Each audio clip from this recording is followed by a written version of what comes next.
ओम शांति। बाबा कहते हैं बच्चों की 3 शक्तियां हैं। तीनों शक्तियां बहुत जरूरी हैं। एक तो है बाबा की शक्ति, एक है अपनी शक्ति और एक है परिवार की शक्ति। तो परिवार की शक्ति हमको जैसे बाबा की शक्ति और अपनी शक्ति संपूर्ण बनने में मदद करती है, तो परिवार की शक्ति भी बहुत मदद करती है। तो जब हम और आप यहाँ आते हैं तो बाबा से तो मिलते ही हैं, खास इसीलिए आते हैं क्योंकि परिवार भी बाबा के साथ ही बंधा हुआ है।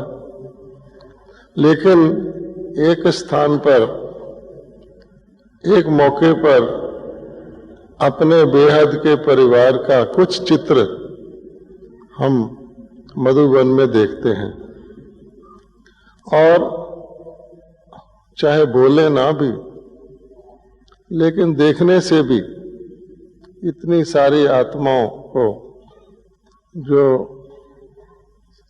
सालों से, समय से राजयोग का अभ्यास कर रही हैं, देवता बनने के लिए सेना में भर्ती हैं, चल रहे हैं, एक दूसरे को देखकर भी बहुत शक्ति मिलती है। बाबा तो निराकार हैं, उनको तो कोई निराकार स्थिति में ही देखेगा, लेकिन ये साकार परिवार जो है ये उसका एक साकार सबूत है। उसको देखकर एक दूसरे को शक्ति मिलती है। तो इसलिए बाबा ने इसका नाम मेला भी रखा हुआ है कि ये सच्चा सच्चा कुंभ का मेला है, रूहानी मेला है। तो आज भी हम देख रहे हैं कि कहाँ कहाँ से बाबा के बच्चे, विशेष भारतवासी बच्चे यहाँ इकट्ठे हुए हैं। तो आज तो विशेष दिन भी है क्योंकि नया वर्ष शुरू होने वाला है। तो बाबा की हमें नित्य नई प्रेरणाएं जो मिलती हैं, आगे से आगे रिफाइन औषधि जो बाबा की मिलती है समय को देखते हुए, वो तो हमें मिलने ही वाली है। हमारे आज के क्लास का कोई विषय नहीं रखा गया, इसलिए हमें और भी खुशी है कि हम जो बहन जी सुना रही थी, मेरा ख्याल है आपको उन्होंने बीज रूप स्थिति के बारे में अनुभव कराया, सुनाया। तो उसी के बारे में मैंने सोचा है कि चलो बीज रूप के बारे में थोड़ी चर्चा करते हैं। आप देखिए, बाबा हमेशा कहते हैं कि आप बच्चों के 2 श्रेष्ठ रूप हैं। सर्वश्रेष्ठ रूप हमारे 2 हैं, हमारे पिता भी 2 हैं। तो एक हमारा श्रेष्ठ रूप है जिसको कहा जाता है अनादि रूप, और एक हमारा श्रेष्ठ रूप है जो है आदि रूप। हम कहते हैं ना कि हम आदि सनातन देवी देवता धर्म के हैं। आदि काल से हमारा सतयुग शुरू हुआ। तो आदि और अनादि ये 2 हमारी स्थितियां हैं, और अनादि पिता हमारे शिव बाबा हैं और उनकी हम अनादि संतान हैं फिर आत्मा के तौर पर। तो हमारा अनादि स्वरूप आत्मिक स्वरूप है, संतान है लेकिन इंडिपेंडेंट है। परम धाम में आप देखेंगे परमात्मा पिता भी अपनी कंप्लीट संपूर्ण स्थिति में सदा शिव के रूप में है ही हैं, और हम आत्माएं भी वहां अपनी कंप्लीट संपूर्ण स्थिति में आत्मा के रूप में हैं।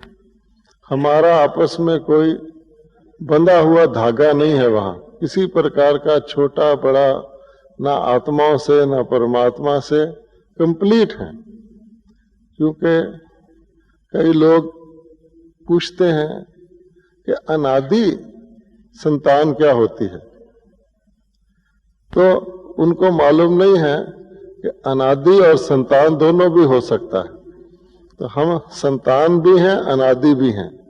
हमारा फिर भी हम संतान हैं, नहीं तो वो कहते हैं जिसको किसी ने रचा ही नहीं वो किसी की संतान कैसे हो सकता है। दूसरा हमारा रूप है आदि, वो हम प्रजापिता ब्रह्मा की संतान हैं। क्योंकि जो सर्वश्रेष्ठ आत्मा है, बाबा उनको ज्यादा देर परम धाम में नहीं रखते। दुनिया वाले उल्टा समझते हैं कि जो मुक्त होता है वो अच्छा होता है, तो बहुत समय मुक्त होगा तो बहुत भगवान के पास रहेगा।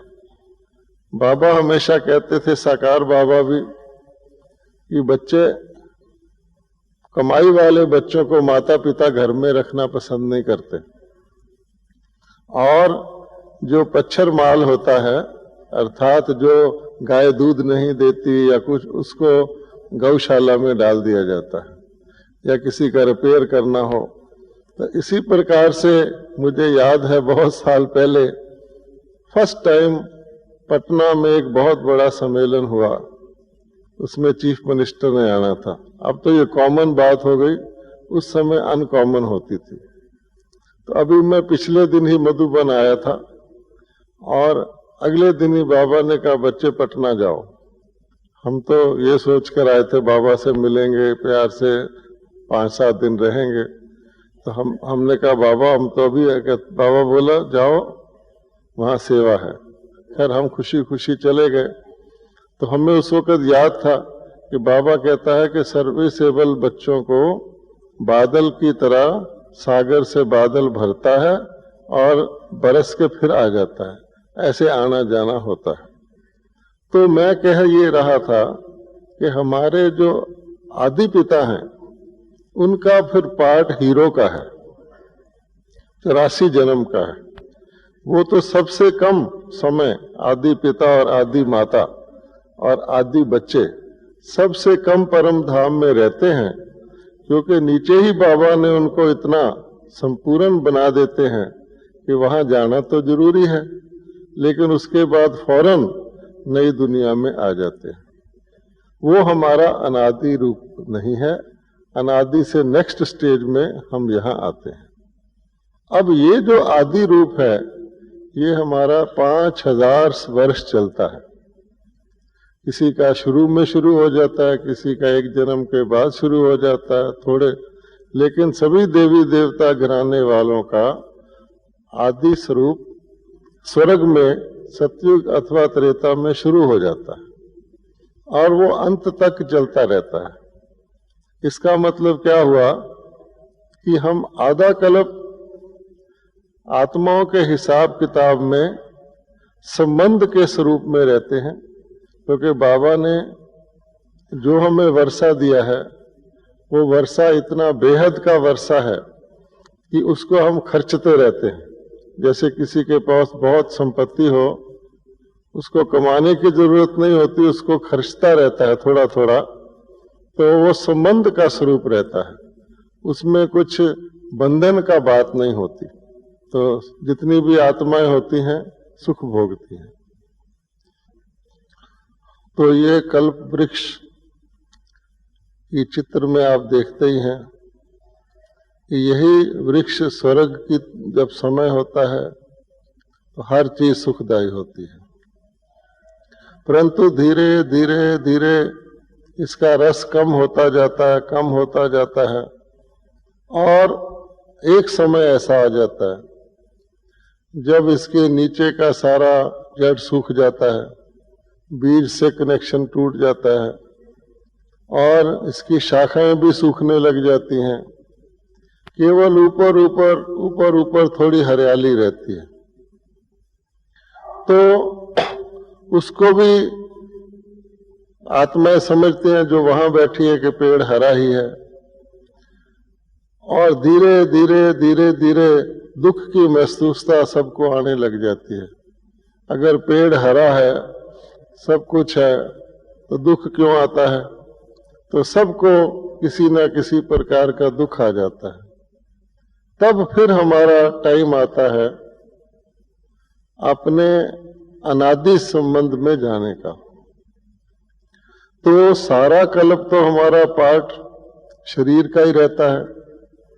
इस वास्ते हम आत्माएं अगर केवल अभ्यास करने बैठे कि हम बीज रूप बन जाएं, तो क्या होगा? ज्ञान हमको है कि बीज रूप बनना है।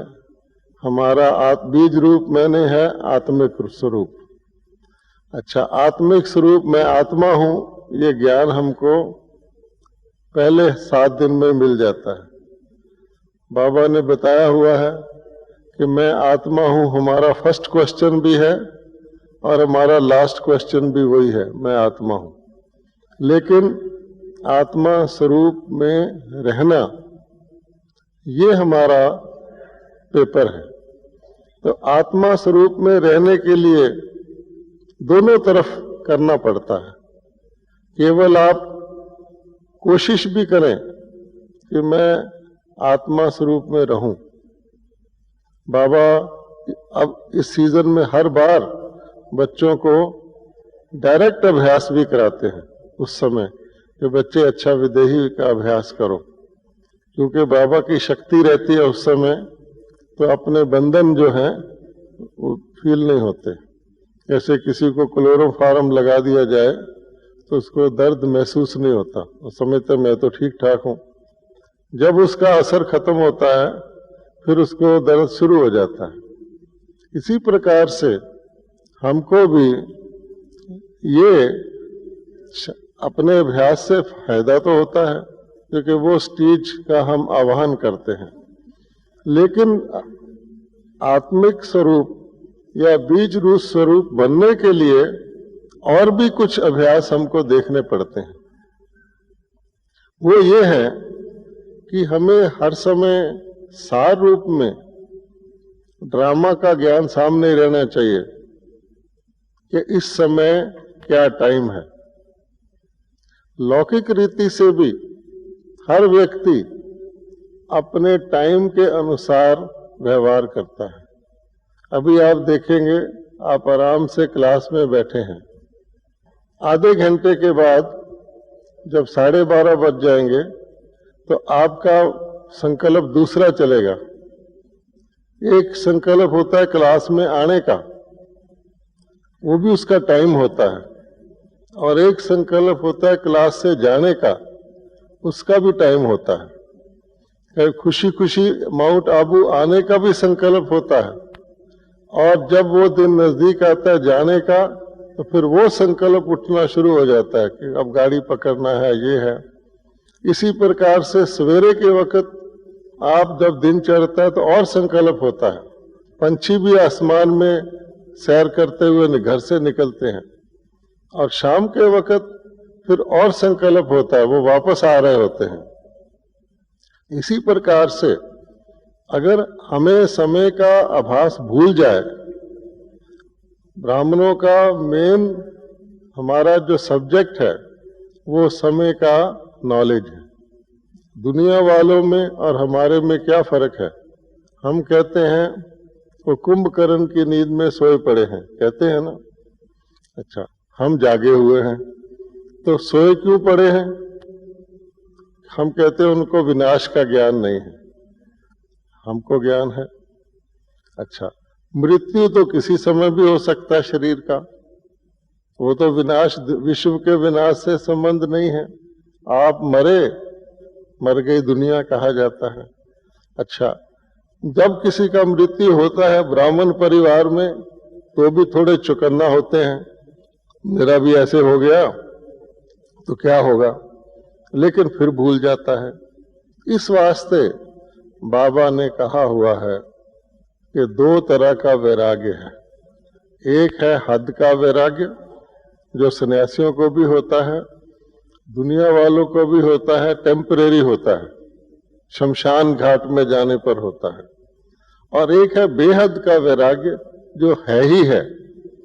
तो बेहद के वैराग्य बीज रूप के लिए जरूरी है, और बेहद के वैराग्य के लिए समय का ज्ञान जरूरी है कि हर समय हमें ये बुद्धि में रहे कि अब समय, हम गाते भी हैं, स्लोगन भी मिला हुआ, क्या, अब घर जाने का समय है। तो पेड़ में भी बीज बनने का समय होता है। कोई भी पेड़ जब लगाया जाता है, चाहे आम का पेड़ है या कोई भी पेड़ है, तो उसमें बीज पहले तो शुरू बीज से होता है, बाद में बीज दिखाई नहीं पड़ता। बीज अपना सार छोड़ के गायब हो जाता है। फिर पेड़ को जड़ों के आधार से चलना होता है, और वो जितने उसने पत्ते देने हैं, जितने फल देने हैं, जितना कुछ देना है, वो सब फैलता जाता है। और पेड़ के फल के अंदर रंग भी होता है। आप आम का तस्वर कीजिए अपने मन के सामने कि बहुत अच्छा पका हुआ आम से भरा हुआ पेड़ है, तो क्या दिखाई देगा? ये बड़े सुंदर दशहरी आम लगे हुए हैं, बहुत सुंदर हैं, रंग भी अच्छा है। आपके हाथ में एक एक आम आ जाए तो आपको उसकी खुशबू भी आनी शुरू हो जाएगी। दशहरी आम आ गया हाथ में, थोड़ा आप उसको खोल के खाना शुरू करें तो टेस्ट भी आ जाएगा, वाह बहुत ही अच्छा है। इसलिए उसमें रंग भी होता है, रूप भी होता है, खुशबू भी होती है, स्वाद भी होता है और शक्ति भी होती है। तो अब ये चीजें जो हैं बहुत अच्छी हैं। पेड़ लगाया ही फलों के लिए जाता है, लेकिन एक बात है कि एक आम, दशहरी आम दूसरे दशहरी आम को पैदा नहीं कर सकता।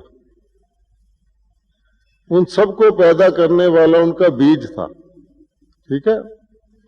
और बीज में ये 5 चीजें नहीं दिखाई देंगी, ना रंग दिखाई देगा, ऐसे ही होता है, साधारण सा होता है, ना उसका कोई रूप दिखाई देगा कि देख के जी करे पकड़ लो इसको। जैसे तो माया क्या करती है? माया बीज को छोड़ सकती है, माया फल को नहीं छोड़ सकती, क्योंकि उसमें तो अट्रैक्शन है। इस वास्ते अगर हमने बीज रूप बनना है तो पहले काम यह है कि अपनी अट्रैक्शन को घटाओ। कि अगर आपको माया को अट्रैक्टिव लगे, बंदर भी सुबह माउंट आबू में बहुत ताजे ताजे पत्ते का ब्रेकफास्ट करते हैं, और सब पत्ते लगे रहते हैं, जो बिल्कुल ताजे कोंपल लगते हैं ना, उसको खाते हैं। इसी प्रकार से नए नए जब खेत में भी उगते हैं तो उसको चिड़ियां खा जाती हैं। तब बाबा कहता है कि बीज रूप बनना है तो ये, जिसको बाबा ने एक सूक्ष्म शब्द दिए हुए हैं कि मान शान, मेरा नाम हो जाए, मेरी कुछ ऐसी ऊपर की अट्रैक्शन जो हैं, ये आपको धोखा दे जाएंगे। तो आप बीज नहीं बन सकते। बीज को माया ऐसे ही समझ के छोड़ देगी, ये क्या है, इसमें तो कुछ है ही नहीं। और सबसे शक्तिशाली, सबसे छोटा बीज होता है। तो अगर हमें ब्रह्मा के बच्चे मास्टर क्रिएटर बनना है तो ब्रह्मा क्रिएटर है, अर्थात उसके द्वारा ब्राह्मण पैदा होते हैं, और ब्रह्मा के बच्चे भी मास्टर क्रिएटर हैं, उनके द्वारा भी आगे ब्राह्मण पैदा होते हैं। क्योंकि जिसको हम दादी कहते हैं, दादी, तो दादी में ना क्या, जिनकी संतान की भी संतान हो रही है, उसी को दादी कहा जाता है ना। अब मम्मा है, मम्मा ने जिनको मुख से उत्पन्न किया, उन्होंने फिर आगे उत्पन्न किया, उन्होंने आगे उत्पन्न किया, तो उनकी संतान हो रही है ना, तभी ग्रैंड मदर कहलाती है ना। इसी प्रकार से अगर हमें पेरेंट्स बनना है, मास्टर क्रिएटर बनना है, तो बीज रूप बनना तो बहुत जरूरी है। तो बीज रूप में फिर रचेता के संस्कार आ जाते हैं, उसमें अपने लिए नहीं रहता। कई मुरलियों में बाबा के आता है कि जब कोई व्यक्ति माता पिता नहीं होता, बड़ा अलबेला होता है, उसको अपना ही फिक्र होता है, कुछ बात नहीं, खाया सोया, लेकिन जो ही वो माता पिता हो जाता है तो उसका ध्यान संतान की तरफ जाता है, पहले संतान फिर मैं। इसलिए बाबा कहते हैं कि वो जो आत्मिक रूप से बीज रूप बनना है, उसके लिए ये भी एक प्री कंडीशन है कि हम पहले मास्टर क्रिएटर के रूप से बीज रूप तो बने। अब आपको पता है एक शंकर पार्टी चली हुई है, अब वो शंकर पार्टी वाले एक भी ब्राह्मण क्रिएट नहीं कर सकते, समझा आपने? वो क्रिएट नहीं कर सकते, क्रिएट हुए हुए को बिगाड़ सकते हैं। जैसे एक जेंडर होता है ना, न्यूट्रल जेंडर, वो अपने ही तरह के लोगों को पकड़ करके अपनी भर्ती करते, क्योंकि उनके संतान तो हो ही नहीं सकती। इसी प्रकार से ब्राह्मणों में भी अगर किसी को क्रिएट करना है आता है तो समझो कि वो आगे जाके बीज रूप की अवस्था उसको आसानी से आ सकती है। और उसके लिए फिर क्या है कि अपने का त्याग करके रचना करने में उसको लगना होता है। तब करके बाबा ने मुरली में कहा हुआ है कि जो सो कल्याणकारी हैं, जो बच्चे सदा अपने ही फायदे का सोचते रहते हैं, अपना ही पुरुषार्थ करते रहते हैं, अच्छा फिर भी अपना सेल्फ इंटरेस्ट तो देखते हैं, दुनिया के लोग तो सेल्फ इंटरेस्ट भी नहीं देखते, वो जाएंगे कहाँ? जो अपना कल्याण करते रहते हैं, लेते रहते हैं, लेते रहते हैं, ज्ञान भी लेते रहते हैं, बाबा से शक्ति भी लेते रहते हैं, धारणा भी लेते रहते हैं, पालना भी लेते रहते हैं, देते नहीं है, वो क्या करेंगे? वो जाएंगे त्रेता में। और जो विश्व कल्याणकारी हैं, जो लेके फिर देते हैं, जो सबूत देते हैं सपूत का, वो जाएंगे सतयुग में नंबरवार। इसलिए इसमें क्रिएटर बनना बड़ा आवश्यक है, और क्रिएटर बनने के लिए त्याग आवश्यक है। अर्थात बाबा जो कहता है मुझे वारस बनाओ, फिर आपको आगे भी वारस बनाने हैं। इस ज्ञान में वारस बनाने की बिजनेस है, प्रजा बाई प्रोडक्ट है, प्रजा बनाने का ये ज्ञान नहीं है। वारस बनाने के लिए आपको खुद वारस बनना पड़ेगा। इसलिए बाबा कहता है कि थोड़े से सारा खेल 108 बनाने का है, बस प्रजा तो आप ही बन जाएगी। प्रजा कोई बनाने बैठेगा तो कौन से युग में जाएगा? हाँ? किसकी प्रजा ज्यादा थी, श्री नारायण की या श्री राम की? आप कोई सोचे मैं प्रजा ज्यादा इकट्ठी कर रहा हूं तो कौन से युग में जाएगा? क्योंकि उसको राजा वारस बनाने का तो ध्यान ही नहीं रहा। मम्मा ने प्रजा बनाई या वारस बनाए? वारस बनाए। बाबा भी कहता है वारस बनाओ। इस वास्ते जैसे हम कहते हैं, लोग तो बड़े खुश होकर कहते हैं कलयुग के बाद सतयुग। एक नेताजी को प्रदर्शनी दिखाने गए, उसको कहा फोटो खिंचाना है, उसमें गोला था, तो कहाँ खड़े हो गए? कहता मैं स्वर्ग सतयुग की तरफ खड़ा हूँगा, क्योंकि सतयुग आ रहा है, कलयुग जा रहा है। उनको बड़ा आसान लगता है, सब खुश हो जाते हैं, कलयुग जा रहा है, सतयुग आ रहा है। ये नहीं पता कि बीच में और स्टेज भी हैं कि पहले तो ब्राह्मण बनो शूद्र से, ब्राह्मण से फरिश्ता बनो, फरिश्ते से फिर परम धाम जाओ, परम धाम से देवता बनो। ये तो उनको रूट पता ही नहीं है, वो तो समझते बस फटा इधर से उधर निकल जाएंगे, कैसी रूप में थोड़ी ऐनक लगा के आप स्वर्ग में चले जाएंगे। इस वास्ते बाबा कहता है कि ये जो गहराई है, ये इस पीरियड की जो पढ़ाई की डेप्थ है, वो ब्राह्मणों को याद रखनी चाहिए। कि बाबा कई मुरलियों में कहते हैं कांटा से कली, कली से फूल, फूल से फल, फल से बीज। ये स्टेजेस हैं। एकदम कोई जंप करना चाहे कि मैं सीधा ही स्वर्ग में जाके देवता बन जाऊं, पहले फरिश्ता ना बनूं, कर्मातीत ना बनूं, विकर्माजीत ना बनूं, फिर मैं जाके परम धाम चला जाऊं। अगर ऐसे होता तो फिर ये सजाओं वाला प्रोसेस नहीं होता। फिर बाबा ये नहीं कहता थोड़े से बिना सजा के जाते हैं, बाकी को थोड़ा बहुत ठीक ठाक करना पड़ता है। इसी वास्ते कि ध्यान हम ये समझते हैं कि बस हो जाएगा, समय हमको बीज रूप बना देगा। समय तो सबको बीज रूप बना देगा। जब पेड़ सूखते हैं तो सारे ही बीज झड़ जाते हैं, फिर बीज ही बीज रह जाता है, वो तो होने ही वाला है। लेकिन वो आग लगने से बीज बनते हैं, आग के गर्मी से आत्माएं रह जाएंगी, शरीर जल जाएंगे, वो दूसरा प्रोसेस है।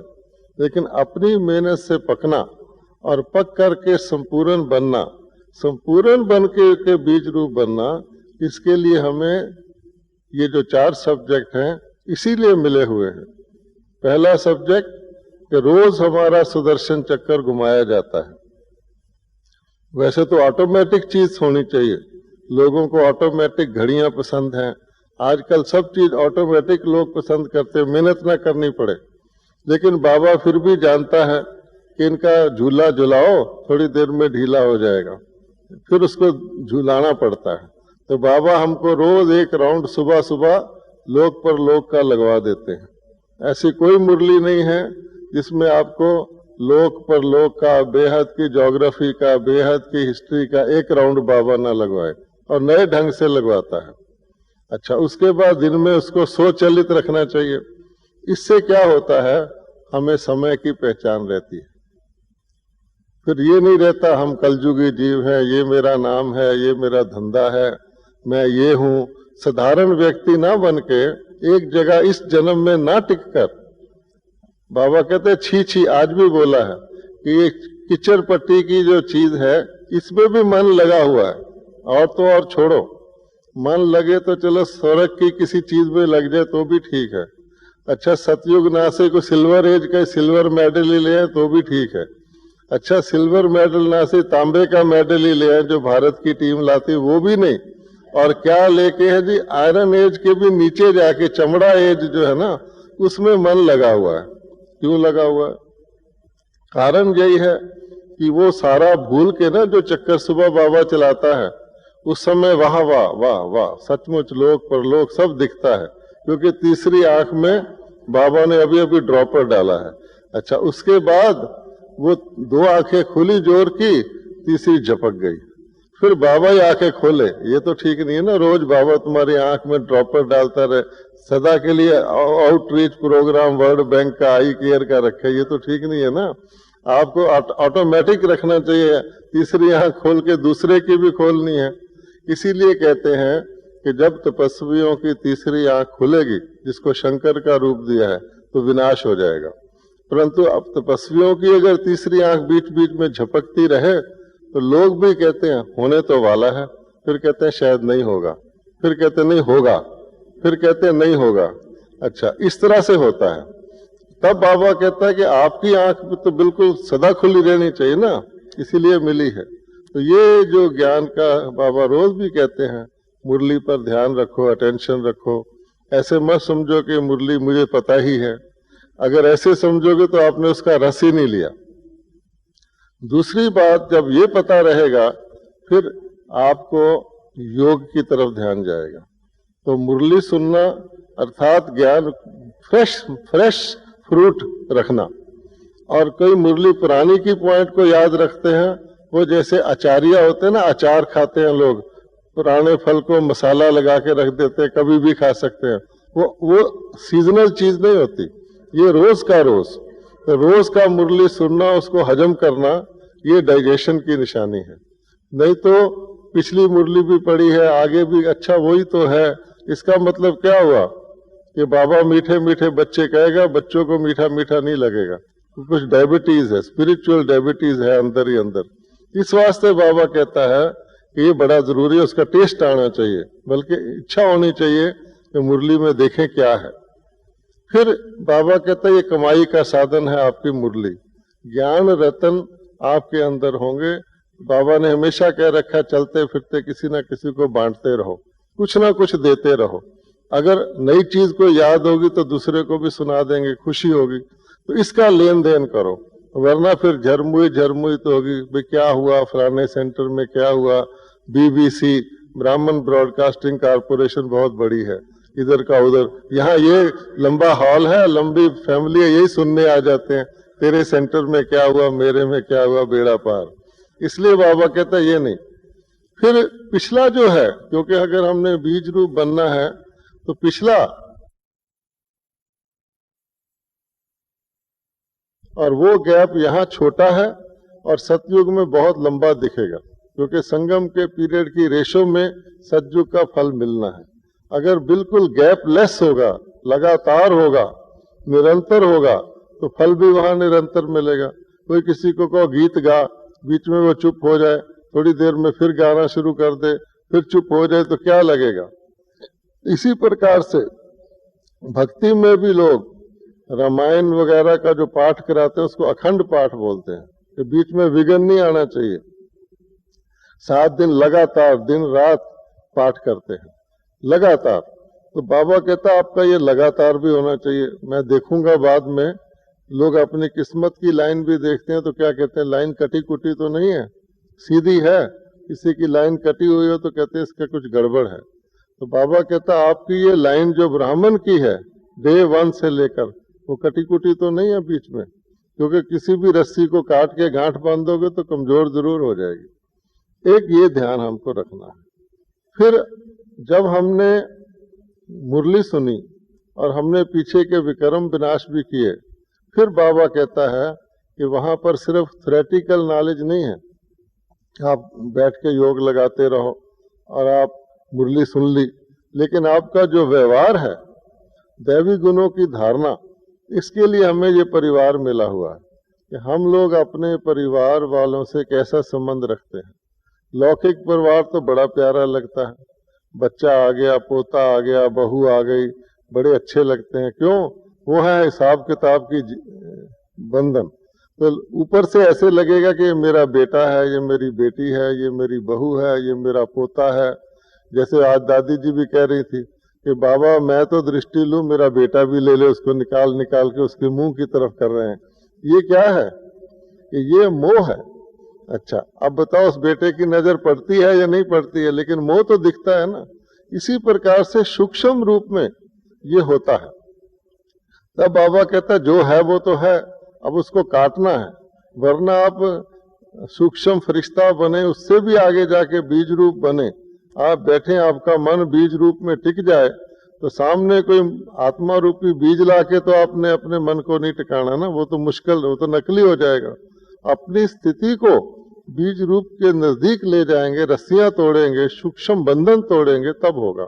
इसलिए जब आप बीज रूप के अभ्यास में बैठे तो जरा सामने ये नक्शा भी लाएं, ऐसे कौन कौन से हैं मेरे संबंधी जो मुझे अट्रैक्ट करते हैं। मान लो अभी बाबा कहे आजा, तो कौन मुझे खींचेगा? बाबा ने तो कह दिया कि बच्चे रात को याद करो मुझे आधा घंटा। अच्छा, क्यों नहीं याद आती? मामूली सी बातें, बिजनेस की बातें, काम की बातें, उसको हम बहुत जरूरी समझते हैं। कलयुगी बातें जो कि थोड़ी बहुत टाइम की हैं, या कोई रिश्तेदार आ गया, बेटे का ये करना है, उसका ये करना है। और बाबा कहता है कि ये निशानी है कि अगर मेरे को याद करते, इसका मतलब ट्रस्टी होके सारा दिन चले।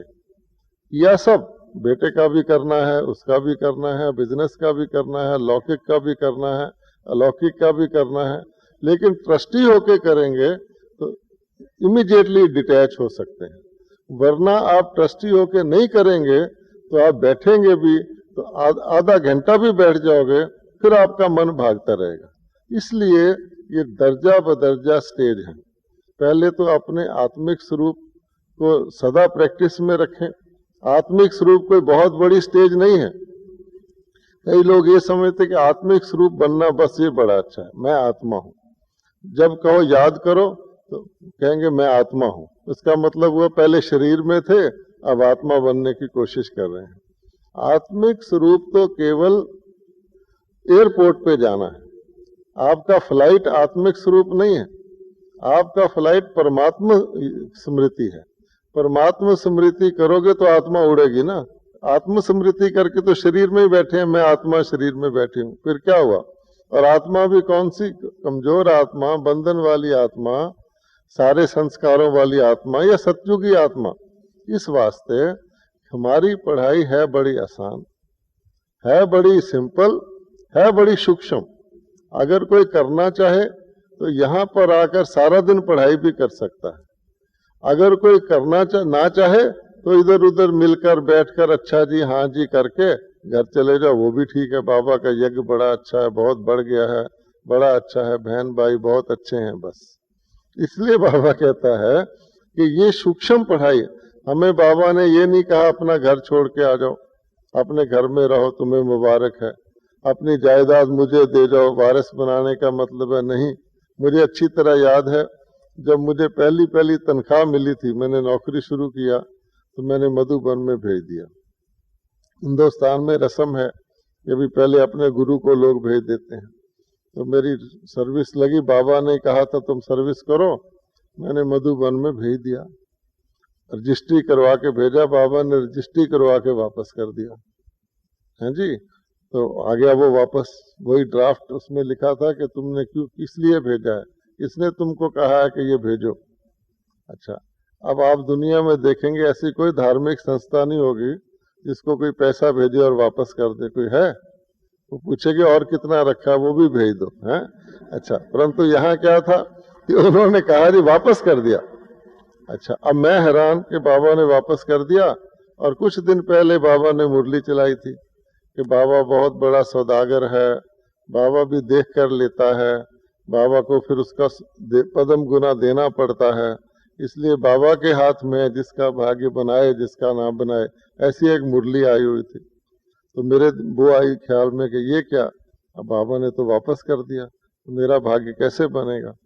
फिर मैंने लिखा एक लेटर, और उसमें मैंने जितनी पॉइंट्स याद थी मुझे सारी लिखी कि आपने ये कहा, ये कहा, ये कहा है, और ये तो मेरी गवर्नमेंट की सर्विस आपने कहा था करो, वो मैंने की है, और उसकी ये अर्निंग है, ये कोई दूसरी तरह की कमाई नहीं है, तो आपने वापस क्या किया है, मुझे ख्याल आ रहा है। ये मैंने फिर भेज दिया। फिर बाबा का एक लेटर और आया, उसमें कहा कि अच्छा इस बारी बाबा ने रख लिया है। बाबा मुस्कुराया, आपका पत्र पढ़ा, आगे से नहीं भेजना, अपने हाथ से ही सेवा में लगाना। बाबा ने कभी ये नहीं कहा कि बाबा का यज्ञ और बच्चे अलग हैं, कभी नहीं कहा। बाबा सिर्फ ये कहते हैं कि ट्रस्टी बन के आप मेरे बच्चे ही मेरा परिवार हो, और आपके द्वारा ही मैंने काम करना है। आप ट्रस्टी बन के उसको चलाओ, सिर्फ आपकी आसक्ति उसमें ना जाए, इसलिए बाबा कहते हैं कि मैं आसक्ति तोड़वाता हूँ, और कुछ भी नहीं है। और हम लोग क्योंकि सांसारिक ढंग से रहते रहे हैं, हम अपना और बाबा का अलग करते हैं। अपना और बाबा का अलग करोगे तो फिर क्या होगा। मैंने जो बाबा की भंडारी में डाल दिया वो तो बाबा का हो गया, वो तो अच्छी बात है, बाकी किसका हुआ। फिर ये आ जाएगा ना बाकी मेरा है। अच्छा, अब बाकी मेरा आया, फिर अलबेले हो जाएंगे, मेरी मर्जी, अब जैसे मर्जी खर्चूं, मैंने तो अपनी ड्यूटी कर दी, बाबा को दे दिया जितना देना था। तब बाबा कहता है कि ये ध्यान रखना चाहिए। आज भी बाबा ने कहा कि मैं लेके क्या करूंगा, मुझे तो कुछ शरीर भी नहीं है। शरीरधारी को तो फिर भी होता है कि चलो रोटी तो खाएगा, बाबा को तो शरीर भी नहीं है। सिर्फ कहता है तुम्हें देने के लिए मैंने निमित्त कारण बनाया हुआ है कि आप दोगे तो मैं दूंगा। क्यों? कि फिर तो सारी दुनिया मेरे बच्चे हैं, वो कहेंगे मुझे क्यों नहीं दिया, वो कहेगा मुझे क्यों नहीं दिया। बाबा कहेगा इसने दिया था, इसको मैंने दे दिया, तुम भी दे दो, तुम भी ले लो। तो सिर्फ हमें देने के लिए लेने का निमित्त कारण बाबा बनाता है। तो बाबा को इतना प्यार है कि बच्चे फिर भी कहता है अच्छा ये भी डर लगता है कि मुझे दे दो, अपने पास ही रखो, लेकिन ट्रस्टी बन के रखो। अब ट्रस्टी बनना तो आपके हाथ में है। अमानत भगवान की समझ के बच्चों को चलाना, अमानत भगवान की समझ के हर चीज को चलाना अगर करेंगे तो ट्रस्टी कभी दुखी नहीं होता। मान लो एक ट्रस्टी है, उसके अस्पताल में किसी ने शरीर छोड़ दिया, तो ट्रस्टी रोएगा थोड़ी, तो कहेगा तो मैं तो ट्रस्टी हूँ, मैंने बहुत मेहनत की। अगर कोई ठीक होके चला गया, वो लड्डू भी नहीं बांटेगा कि जी मेरे अस्पताल से ठीक होके चला गया। तो ट्रस्टी मीन्स आपका बोझ हट गया, बस बाबा जिम्मेवार है। तो उसमें आप दुख सुख हानि लाभ से न्यारे होकर मेहनत से काम करोगे। हम लोग भी यज्ञ के काम करते, बड़े बड़े काम होते हैं, ये तो बड़ा यज्ञ है, लेकिन ट्रस्टी होके करते हैं, पूरी लगन से भी करते हैं। ये भी होता है कि भाई बाबा का काम है, ये नहीं बैठ जाते कि बाबा मदद करेगा, बाबा का काम है। नहीं, बाबा कहता है मैं तो सब कुछ करवा सकता हूँ, लेकिन तुम लोगों ने कर्म करना है, तुम लोगों को फल मिलना है। सतयुग में आप लोगों ने आना है, मैंने थोड़ी आना है। इस वास्ते गीता में भी है कि भगवान खुद नहीं लड़ा, उसने सिर्फ क्या किया, गाइड किया, ऐसे कर ऐसे कर ऐसे कर। इसी प्रकार से बाबा कहता है कि मैं आपको यहाँ पर हर परिस्थिति में रहते हुए परफेक्ट बनाना चाहता हूँ। कई बच्चे समझते हैं भगवान के बन गए हमें दुख नहीं आना चाहिए।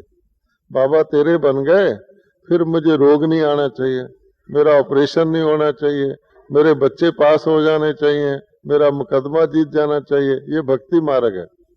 तब बाबा कहता है कई बच्चों में भक्ति मार्ग के अभी भी संस्कार हैं, क्योंकि हम तो साकार में रहे हैं। साकार में रहने से 2500 साल साकार में रहे हैं। बाबा ने बताया हुआ है कि सारे कल्प में देख लो किस वक्त आपकी चढ़ती कला होती, सारे कल्प में देख लो। आपने बहुत हाथ पैर मारे, बहुत गंगा स्नान किए, लेकिन हुआ क्या? जब है ही गिरती कला तो उसमें चढ़ती कहाँ से हो जाएगी? कोई मकान पुराना हो रहा है, रोज पुराना हो रहा है, रोज पुराना हो रहा है, उसने तो पुराना ही होना है ना। कोई उसकी कितनी भी रिपेयर कर ले, कितना भी उसके पास खड़ा रहे कि मकान तो पुराना ना हो, उसने तो होना ही है। गीता पढ़नी शुरू कर दे, मकान तो पुराना ना हो, उसने तो होना ही है। उसके ऊपर गंगा डाल ला के डाले, मकान तो पुराना ना हो, उसने तो होना ही है। कोई कुछ भी करे। इस वास्ते सतयुग से लेकर कलयुग के अंत तक मकान पुराना होने की कहानी है। हमारा शरीर ही ले लो, आपका शरीर ले लो, पहले दिन से पुराना हो रहा है। आप समझते हैं शीशा देखकर हम वही हैं, है तो नहीं। आप जो कल थे आज तो एक दिन गया। इस वास्ते बाबा कहता है नया कब होता है और कौन करता है? आप देख लो ड्रामा में, तो मैं ही करता हूँ। इसीलिए कहते हैं कि बाकी सब चीजें तो पता नहीं था इसलिए हम कर रहे थे। रात में लोग अंधेरा होता है वो बत्ती जलाते हैं, मोमबत्ती जलाते हैं, ठीक है। दिन चढ़ने पर तो उसकी जरूरत नहीं है। तब बाबा कहता है कि मैं तुमको कितना वैल्यूएबल चीज दे रहा हूँ और आप उसको कितना साधारण ले रहे हो। मुंह से बोलते भी हो बाबा बहुत अच्छा, सबसे ऊंचा, तेरे द्वारा ही मेरा कल्याण होना है, मेरा तो बस तू ही है। फिर धीरे से कह देते और भी सब मेरे हैं, है ना, तू भी मेरा है, बाकी भी मेरे हैं। तो बाबा कहता मैं ये नहीं कहता उनको छोड़ो, लेकिन मेरे कहोगे तो दुख पाओगे, तेरे कहोगे तो हल्के हो जाओगे। इस वास्ते बाबा हमको हल्के रहने का सिखाते हैं और इसमें करते करते करते करते ही हमें बीज रूप बनना है। तो आप बीज रूप का अभ्यास अवश्य करिए, लेकिन बीज रूप के अभ्यास के साथ साथ अपने कर्म बंधन को सामने रख के, हर एक आत्मा का अपना अपना कर्म बंधन होता है। बाबा ने बताया हुआ है ऐसा कोई ब्राह्मण नहीं है जिसके अंदर कोई विशेषता ना हो, उसको मैं ब्राह्मण बनाता ही नहीं। अच्छा, ऐसा कोई ब्राह्मण नहीं है जिसमें कोई कमजोरी एक खास ना हो, क्योंकि वो उसके अपने कर्म है। तब बाबा कहता अब कमजोरी को मिटाना और विशेषता को आगे लाना ये आपका काम है। लेकिन गड़बड़ क्या होती है कि ब्राह्मण अपनी कमजोरी को देखता रहता है और विशेषता को नहीं देखता। क्योंकि अपनी कमजोरी को देखता रहता है तो दूसरे को भी कमजोरी को, जिसकी आंख कमजोरी देखने की है वो अपनी भी कमजोरी देखेगा तो दूसरे की भी कमजोरी देखेगा। अगर आप औरों को छोड़ो, अपनी विशेषता देखना शुरू कर दो, कभी आप निराश हो, कुछ तो मेरे में होगा जो भगवान ने मुझे चुना है। इतना तो कर सकते हो कि नहीं कि आखिरकार भगवान ने मुझे चुना, इतनी सारी दुनिया की आत्माओं में से कुछ तो होगा, ठीक है ना। भगवान ने चुना, कोई इलेक्शन तो नहीं हुआ यहाँ, तो अगर चुना है तो कुछ तो होगा। तो वो कुछ जो है वो आपको संपूर्ण बना देगा। बाबा ने शास्त्रों में लिखा हुआ है कि भगवान लंगड़े को पहाड़ पार करवा देता है, अंधे को दर्शन करवा देता है, गूंगे से गीत गवा देता है, आदि आदि, लंगड़े से डांस करवा देता है। लेकिन उसका मतलब क्या है? ये बाबा कहता है एक विशेषता पकड़कर अर्जुन की, जितने भी थे शाबाश शाबाश करके बाबा ने, अब हमारी बहनों को तो अंग्रेजी भी नहीं आती थी, बाबा कहता था बच्चियां तुम ऑक्सफोर्ड में लेक्चर करोगी, कहता था ना। आज क्या हो रहा है, आज कोई अंग्रेजी भाषा थोड़ी देखते हैं ऑक्सफोर्ड वाले, कोई भी भाषा बोलो उनका वो ट्रांसलेशन कर लेते हैं। ऐसे तो सबको, किसी को कोई भाषा नहीं आती, किसी को कोई नहीं आती, हम सब अनपढ़ हैं। किसी दूसरे देश में चले जाओ आप बिल्कुल अनपढ़ हैं। इस वास्ते बाबा ने करवा दिया।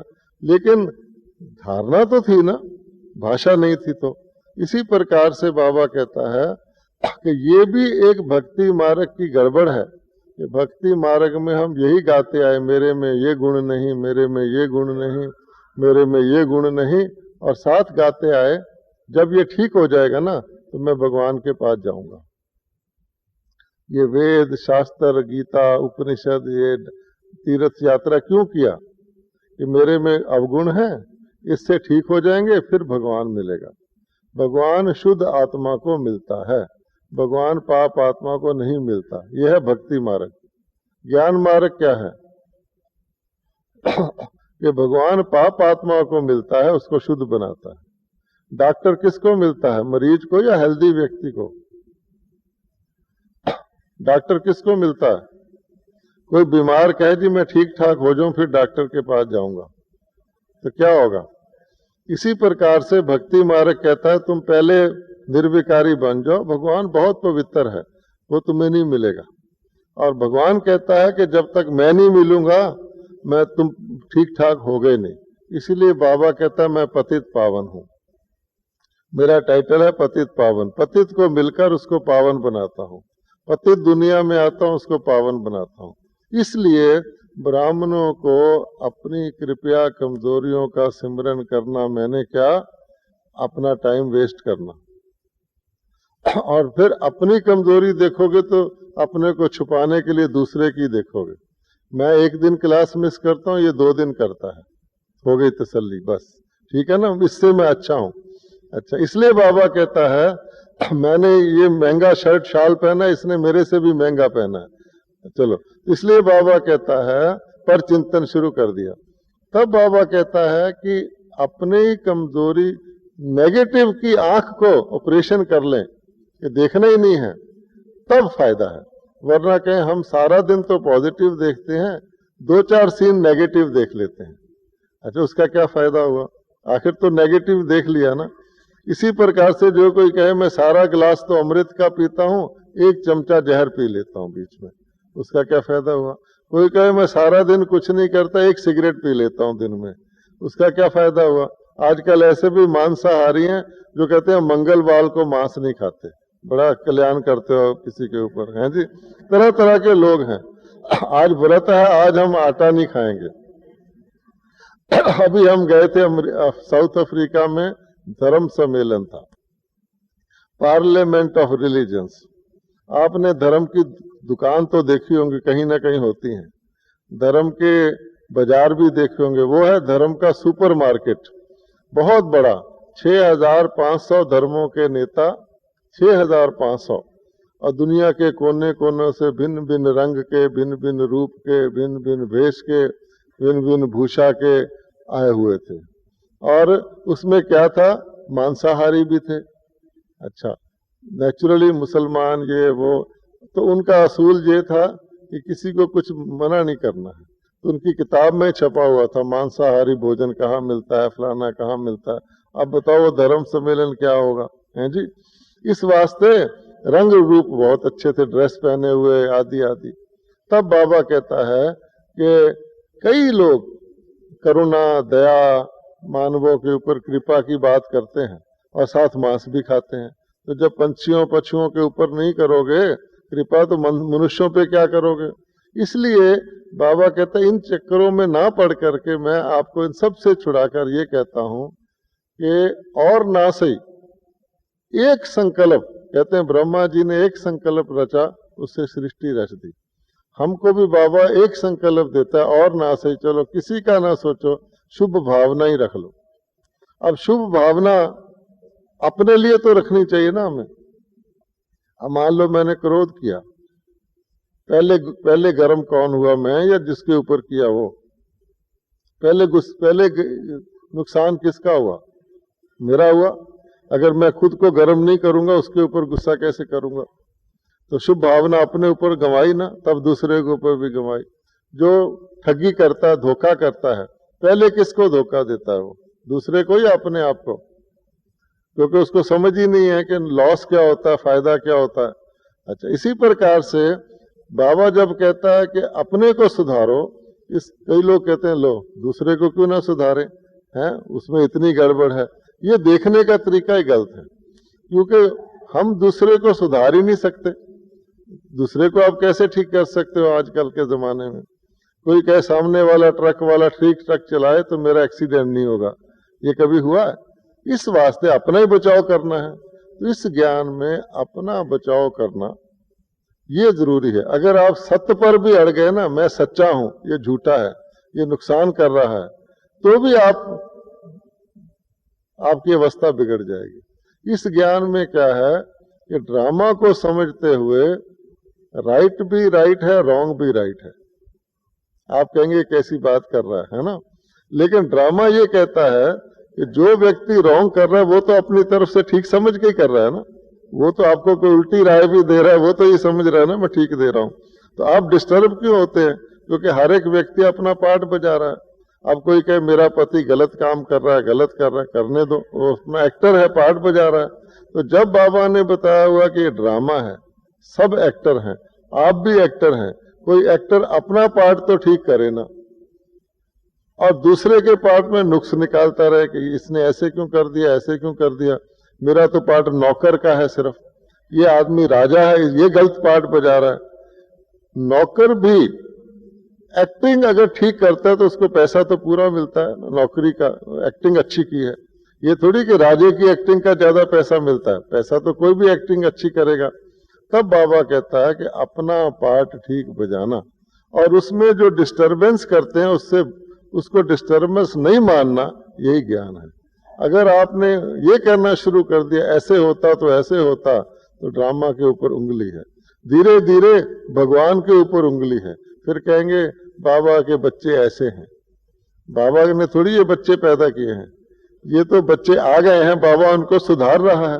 तो ये कहना भी कि ये बच्चा बाबा का है इसलिए गड़बड़ कर रहा है, बाबा तो उसको भी ठीक कर रहा है, वो तो बाबा के अस्पताल में दाखिल है बेचारा, तो बाबा ने थोड़ी ऊपर से लाया उसको, ना कोई यहाँ आत्मा ऊपर से आई है। एक और भी बात है, ब्राह्मणों में कोई भी आत्मा ताजी आई हुई नहीं है जो फ्रेश हो, सतोगुणी हो, ये भी आपको जान लेना चाहिए।